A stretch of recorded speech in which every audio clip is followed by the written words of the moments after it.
गोंडपिंपरी तालुक्यात वादळी वाऱ्यासह मुसळधार अवकाळी पाऊस आणि गारपीट झाल्याने शेतकऱ्यांचे मोठे नुकसान झाले।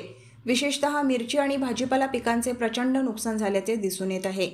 दिनांक 21 मार्च रोजी शुक्रवारी सायंकाळी 5 ते 6 वाजण्याच्या दरम्यान अचानक वादळी वाऱ्यासह मुसळधार अवकाळी पाऊस सुरू झाला। तब्बल 1 तास सुरू राहिलेल्या पावसासोबत जोरदार गारपीट झाली। वडोली, बोरगाव आणि तालुक्यातील अनेक गावांमध्ये या गारपिटीचा मोठा फटका बसला आहे।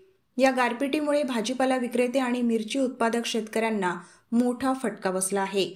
अनेक शेतकऱ्यांच्या मिरचीच्या पिकाचे मोठे नुकसान झाले असून शेतात मिरचीचा सडलेला सडा पाहायला मिळत आहे। रात्री आमदार सुधीर मुनगंटीवार यांनी शेतकऱ्यांची कर्जमाफी करण्याची जोरदार मागणी अधिवेशनात केली। त्यामुळे शेतकऱ्यांच्या आशा पल्लवित झाल्या आहेत। सध्या तालुक्यातील 90% शेतकऱ्यांनी पीक कर्ज भरलेले नाही। त्यामुळे सर्वांचे लक्ष सरकारच्या कर्जमाफीच्या निर्णयाकडे लागले आहे। दिनांक 21 मार्च रोजी झालेल्या गारपिटीमुळे मका, मिरची आणि भाजीपाला पिकांचे मोठे नुकसान झाले आहे। सध्या शेतकरी आर्थिक अडचणीत असून आधीच बाजारात शेतमालाला योग्य भाव मिळत नाही।